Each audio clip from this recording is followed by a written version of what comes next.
ये पूरा कानून ही हटेगा, बिना हटे इसमें कुछ नहीं होने वाला। अब मैं आपको समझाता हूँ, शायद आपको समझ में आ जाएगा। केवल एक सेक्शन बताता हूँ तो उससे आपको पूरी चीज समझ में आ जाएगी। जो कॉन्ट्रैक्ट फार्मिंग है, उस कॉन्ट्रैक्ट फार्मिंग की धारा 3, उसमें जो है जो एग्रीमेंट होगा किसान के और व्यापारी के बीच में, मैं उनसे बताता हूँ, आप समझ जाएंगे सारे, उसके बाद कुछ बताने की जरूरत नहीं पड़ेगी। उस धारा 3 में लिखा है कि किसान के और व्यापारी के बीच में जो एग्रीमेंट होगा उसमें यह लिखा जाएगा, नंबर 1, किसान को अपनी जमीन पर कौन सी फसल उगानी है। नंबर 2, उस फसल का ग्रेड क्या होगा, स्टैंडर्ड क्या होगा और उसकी क्वालिटी क्या होगा। नंबर 3, उस फसल को उगाने के लिए जो बीज होगा, जो खाद होगा, जो कीटनाशक होंगे, जो मशीनरी होगी, जो तकनीक होगी, उसे वो व्यापारी जिसके साथ समझौता हो रहा वो देगा। इसके बाद उसी एग्रीमेंट में लिखा जाएगा इसकी कीमत क्या होगी। जो फसल उगाएगा, जब फसल पक के तैयार हो जाएगी तो किस कीमत पर व्यापारी खरीदेगा, ये भी लिखा जाएगा। साथ में ये भी लिखा जाएगा कि इस फसल की कितनी बार चेकिंग होगी, तो बोते समय, फसल जब बढ़ रही होगी उस समय, और जब फसल कट के व्यापारी खरीदेगा उस समय 3 समय उसकी चेकिंग होगी। अब मैं आपको समझाता हूं, एक बहुत मोटे से उदाहरण से समझो। ये मानिए कि इसके कानून के हिसाब से पूरे देश की जमीन, पूरे देश की जो किसानों के पास जमीन है, उसका जो व्यापारी हैं उनसे एग्रीमेंट हो गया। व्यापारियों से एग्रीमेंट होने के बाद सारी जो फसल है वो कहां जाएगी, व्यापारी के घर में। इसका मतलब ये हुआ कि सरकार के पास खरीदने के लिए एक दाना नहीं बचेगा, सारी की सारी फसल व्यापारी खरीद के ले जाएगा। और व्यापारी कितनी फसल खरीद सकता है, पहले उस पर प्रतिबंध था, अब इसेंशियल कमोडिटीज एक्ट यानी आवश्यक वस्तु अधिनियम से वो बैरिकेड हटा दी गई। यानी कि जो एक लगा रखा था बैरियर कि इससे ज्यादा नहीं कर सकते, लिमिट लगा रखी थी, लिमिट वो खत्म कर दी। इसका मतलब व्यापारी जितनी चाहे फसल खरीद के अपने गोदाम में रख सकता है। अब मानिए कि जब पूरी फसल किसान से व्यापारी के घर चली गई, तो अब थोड़ा सा पीछे आइए, 2013 में इस सरकार ने, संसद ने एक कानून बनाया था इस देश के गरीब लोगों के लिए, 82 करोड़ गरीब लोगों के लिए नेशनल फूड सिक्योरिटी एक्ट यानी राष्ट्रीय खाद्य सुरक्षा कानून। उसके तहत 82 करोड़ लोगों को 3 रुपए किलो चावल, 2 रुपए किलो गेहूं और 1 रुपए किलो मोटा अनाज देना था। अब मैं आपसे सवाल पूछता हूं, अब समझे आप कुछ।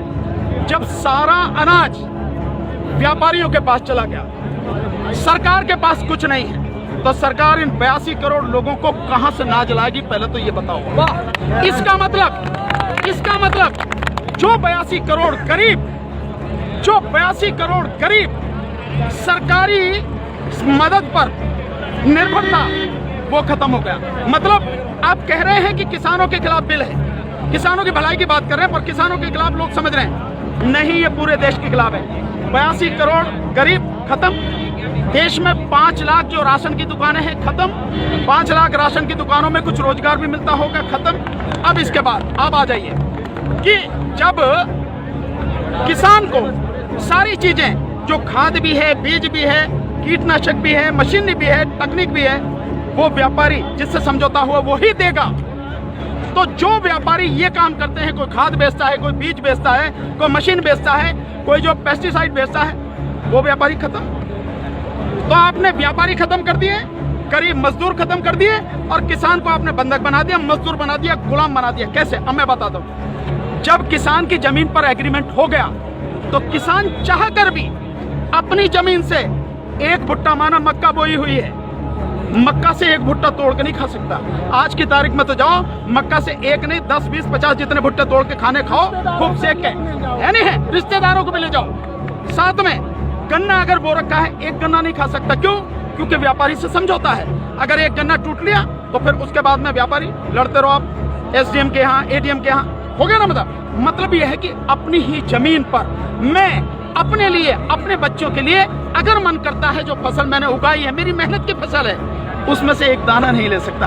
ऐसे कानून का क्या करूंगा मैं? और इस कानून ने व्यापारी खत्म कर दिया, इस कानून ने मजदूर खत्म कर दिया, और साथ में जो किसान है, किसान को इतनी भी मोहलत नहीं दी गई। आज की तारीख में तो किसान किसी भी जगह से दूर से जाके यहाँ से ठीक नहीं मिला तो वहां से ले ले, वहां नहीं मिला तो वहां से ले ले, यहाँ से कम में मिला तो यहाँ से ले ले। खाद है, बीज अपनी मर्जी से ले सकता, इसके बाद नहीं, इसके बाद तो व्यापारी ही देगा। इसका मतलब यह हुआ कि चंद व्यापारियों के हाथ में पूरा देश जाने वाला। और जब व्यापारी के साथ में समझौता हो गया तो कोई बैंक भी किसान को लोन नहीं देगा, कोई भी बैंक।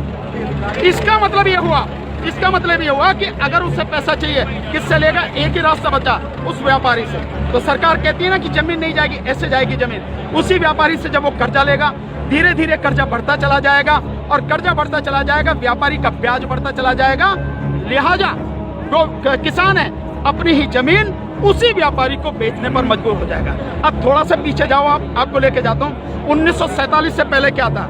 इस देश में जो साहूकार होते थे वो ऐसे ही करते थे, किसान को ब्याज दिया और वो ब्याज क्या मतलब पैसा दिया, वो पैसे पे इतना ब्याज, ब्याज पर ब्याज, ब्याज पर ब्याज, किसान की पीढ़ियां गुजर जाती थी, कर्जा नहीं उतरता था और सारी जमीन जो साहूकार के यहाँ पे चली जाती। मदर इंडिया, यही मदर इंडिया देखो, और नए उसमें देखो धर्मेंद्र जी की गुलामी देखो आप, और अगर पढ़ना हो तो गोदान पढ़ो मुंशी प्रेमचंद जी का। ये सारी चीजें बन जाते हैं। बिल्कुल भाई, पहले वो अपनी ही जमीन पर बंधुआ मजदूर बनेगा, उसके बाद में अपनी ही जमीन पर गुलाम बन जाएगा।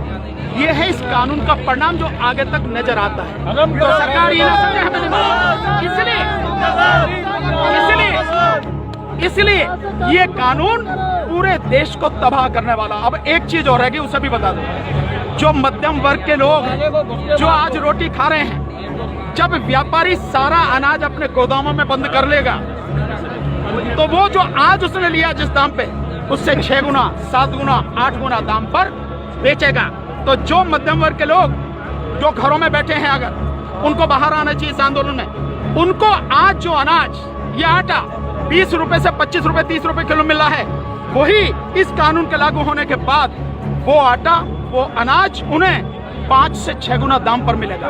100 रुपए, 125 रुपए, 150 रुपए किलो मिलेगा। तो असर किस पे पड़ेगा? एक भी व्यक्ति बचेगा नहीं जिस पर इस कानून का असर न पड़े। इसीलिए मैं कहता हूं कि ये किसानों के विरोध में नहीं है, देश को तबाह और बर्बाद